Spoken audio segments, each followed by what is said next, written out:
उस रात करीब 11 बज रहे थे। मैं सड़क किनारे एक पुराने बस स्टैंड पर खड़ा था। ऑफिस में देर हो गई थी और मेरी आखिरी बस छूट चुकी थी। अब मुझे अगली बस का इंतज़ार करना पड़ रहा था। लेकिन उस बस स्टैंड पर मैं बिल्कुल अकेला था। चारों तरफ अजीब सी खामोशी थी। सड़क पूरी खाली थी। कभी कभी दूर से कुत्तों के भौंकने की आवाज़ आ जाती थी और उस सन्नाटे में मेरी खुद की सांसों की आवाज़ भी साफ सुनाई दे रही थी। मैंने फ़ोन निकाला और टाइम देखा। करीब 11:47 हो चुके थे। मैं बस का इंतज़ार कर ही रहा था, तभी अचानक मुझे पीछे से कदमों की आवाज़ सुनाई दी, जैसे कोई धीरे धीरे मेरी तरफ चलकर आ रहा हो।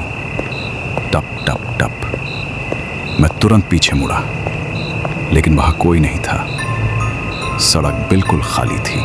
मैंने सोचा शायद मुझे वहम हुआ होगा, लेकिन तभी मेरी नज़र बगल वाली बेंच पर गई और मैं वहीं रुक गया, क्योंकि वहाँ कोई बैठा हुआ था। वो एक औरत थी, सफ़ेद कपड़ों में।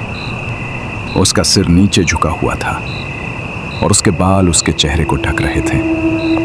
वो बिल्कुल भी हिल नहीं रही थी। मैं धीरे धीरे उसके पास गया और हिम्मत करके पूछा, क्या आप भी बस का इंतज़ार कर रही हैं? कुछ सेकंड तक वो बिल्कुल चुप रही। फिर धीरे धीरे उसने अपना सिर ऊपर उठाया और जैसे ही उसका चेहरा दिखा, मेरे रोंगटे खड़े हो गए। उसकी आंखें पूरी काली थीं। वो मुझे घूर कर देखने लगी और फिर धीरे से बोली, तुम भी बस का इंतज़ार कर रहे हो? उसकी आवाज़ सुनकर मेरे शरीर में अजीब सी सिहरन दौड़ गई। मैं तुरंत पीछे हट गया और सड़क की तरफ देखने लगा। शायद बस आती हुई दिखाई दे, लेकिन सड़क अभी भी खाली थी। तभी मेरे फ़ोन में एक मैसेज आया। मैसेज में लिखा था, इस बस स्टैंड पर रात में मत रुकना। मैं हैरान होकर स्क्रीन देखने लगा। तभी दूसरा मैसेज आया। उसमें लिखा था, 2 साल पहले यहाँ एक लड़की की मौत हुई थी। ये पढ़ते ही मेरे हाथ ठंडे पड़ गए और मैं तुरंत बेंच की तरफ देखने लगा, लेकिन इस बार बेंच खाली थी। वो औरत वहाँ नहीं थी, जैसे वो कभी वहाँ थी ही नहीं। मैं जल्दी जल्दी चारों तरफ देखने लगा। तभी मेरे बिल्कुल पीछे फिर से वही कदमों की आवाज़ आई। टप टप टप। इस बार वो आवाज़ बहुत करीब थी, इतनी करीब जैसे कोई मेरे ठीक पीछे खड़ा हो। और तभी दूर सड़क पर एक बस की हेडलाइट दिखाई दी। बस धीरे धीरे मेरी तरफ बढ़ रही थी। उसके ब्रेक की आवाज़ सन्नाटे में गूंज रही थी। बस के अंदर कोई दिखाई नहीं दे रहा था। मैं थोड़ी हिम्मत करके कदम अंदर रखा। सिर्फ मेरे जूतों की आवाज़ बस में गूंज रही थी। सारी सीटें खाली थीं। कोई यात्री नहीं, ड्राइवर भी नहीं।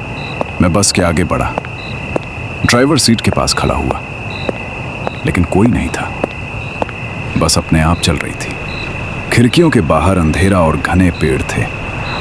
सड़क बिल्कुल खाली और सुनसान थी। अब मुझे लगने लगा था कि मैं किसी अजीब जगह पर जा रहा हूं। तभी मेरी नज़र ड्राइवर सीट के शीशे पर पड़ी।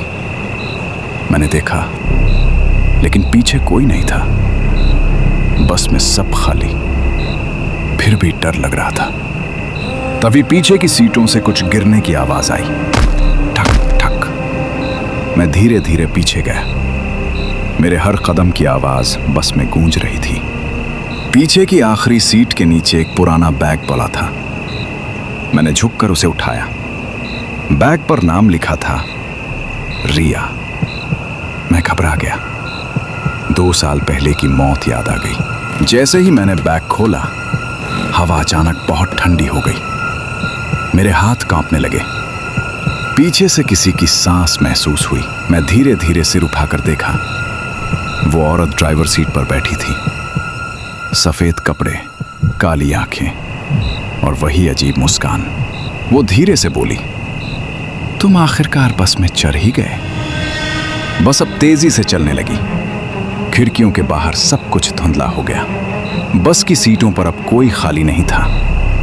हर सीट पर सफ़ेद कपड़े में कोई न कोई बैठा था, सिर झुका हुआ। जैसे सब भी कभी फंसे होंगे।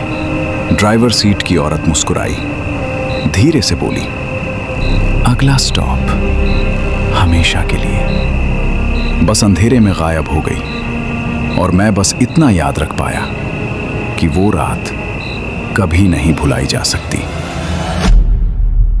दोस्तों, अगर आपको हमारे इस डरावनी कहानी की स्टोरी पसंद आई हो और अगर इस कहानी ने आपको थोड़ा सा भी डराया हो या सोचने पर मजबूर किया हो, तो प्लीज हमारे चैनल को सब्सक्राइब करना मत भूलिएगा, क्योंकि इसी चैनल पर हम आपके लिए लेकर आते हैं ऐसी ही रहस्यमयी, डरावनी और दिल दहला देने वाली कहानियां।